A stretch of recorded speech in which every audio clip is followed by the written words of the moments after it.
Shahzad Bukti here. So before we start the video, I want you to look at this image here, this compilation of celebrity faces, and I want you all just to see how many people you recognize, okay? How many of these celebrity faces do you recognize or that you've seen before? And I'll give you all a couple of seconds. Okay, so how many of you recognize maybe one or two of these faces? How many of you recognize maybe 4 or 5? Well, you shouldn't have recognized any, because every face here does not exist and is a fake, created by an artificial intelligence computer system. And there are thousands more just like it, potentially millions, all coming out of some new research being put forth by NVIDIA, which is the technology company most notable for the graphics cards and processors inside of your computer when you play video games. And it would appear that NVIDIA, who is obviously working with Uncle Sam, and they all do, they are using AI to create people out of thin air. And it's become quite disturbing to some people. Now, some of you may remember that this past summer there was, well, what is called an image generator that hit the web, where you could basically draw a crude doodle of a face, and after which this AI or artificial intelligence would turn it into a photorealistic looking human face. And so it was part of something called the Pix2Pix project, and it was powered by a next level machine learning technique called generative adversarial networks. And so now NVIDIA has developed a system that employs GAN to create far more realistic faces. Now before we go further, just to show you a few examples of this Pix2Pix project, where again you can draw anything. It can be a face, it can be a picture of a shoe or an animal or a building, and this system will turn it into something that almost looks like it was snapped by a camera. So here you're seeing where someone crudely drew a shoe, a slip-on woman's shoe, and over here you can see that the AI system not only identified the correct coloring, but also the texture, the lighting, and made a very realistic copy. What was most impressive to me was, well, first there's two.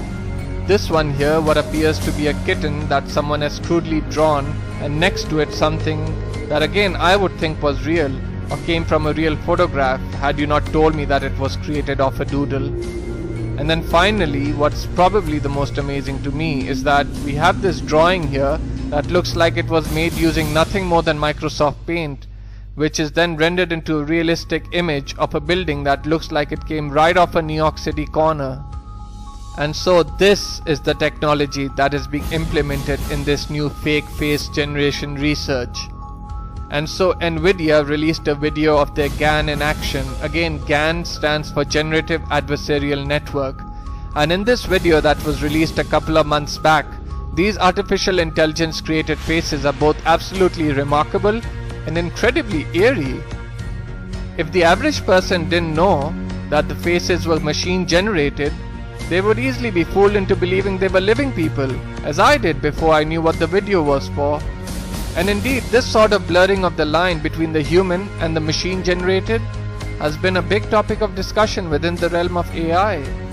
And it's got a lot of people disturbed. A lot of people think it's cool, which on one level it is. It's interesting, it's cool.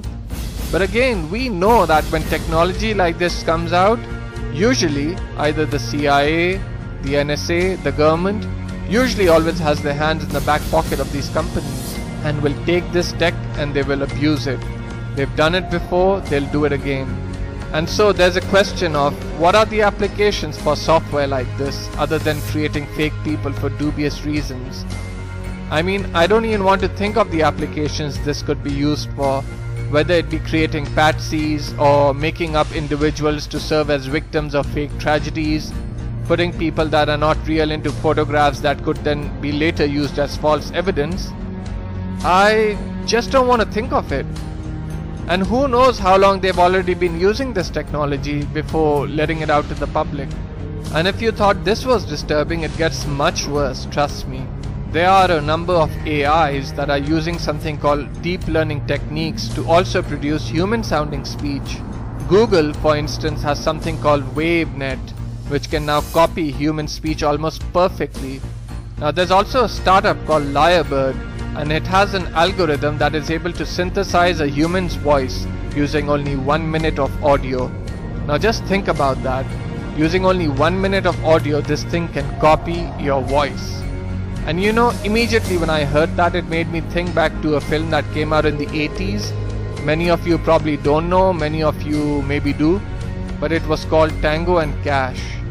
And it was sort of this action buddy cop film that had Sylvester Stallone and Kurt Russell. And there was one point in the film where Kurt Russell discovers that there's this audio tape of him on there talking about some pretty dubious things. He realizes that it's a computer generated voice, and in the film it's used to frame him saying some very incriminating things. And so that's the first thing literally that I thought of when I heard that they were able to synthesize your voice. So imagine the government or the state has the power to take a small amount of audio of you talking, and before you know it, you're listening to a recording of what sounds like you, is talking like you, but that is saying some very scary things that you didn't say. And now imagine the applications of that. And so other dubious ways that this technology can be used is not only creating fakes, but editing real-time videos and erasing things. Now many of you may remember this, but around 8 years ago a video came out online displaying something called diminished reality. And what this was a piece of software that you could load into a camera that would be able to remove objects from a video in real time, as in while you're recording. And so we all know about augmented reality, it's used today, but back then this German software company created something called diminished reality. Now we've seen similar for photos, but this software can neatly delete any object from a live full motion video. And you're seeing examples of that here, whether it's a person, whether it's an inanimate object, a chair. Basically anything you select, this thing will remove. And the effect is achieved using an image synthesizer that reduces the image quality first, removes the object, and then increases the image quality back up. And all of this takes place within 40 milliseconds. Fast enough that the viewer doesn't notice any delay. And as the camera moves, the system maintains the illusion through tracking algorithms and guesswork. And the video and images that you're seeing here were just the first rough cut from 8 years ago. And look how amazingly scary it is.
Now the only real application up to that point for diminished reality, as it's now called, was maybe used back in the days of Hollywood and still used today, where they would edit out things in motion pictures like wires, for instance. You got a guy swinging on wires, they erase them out in post and make it look like the guy is flying.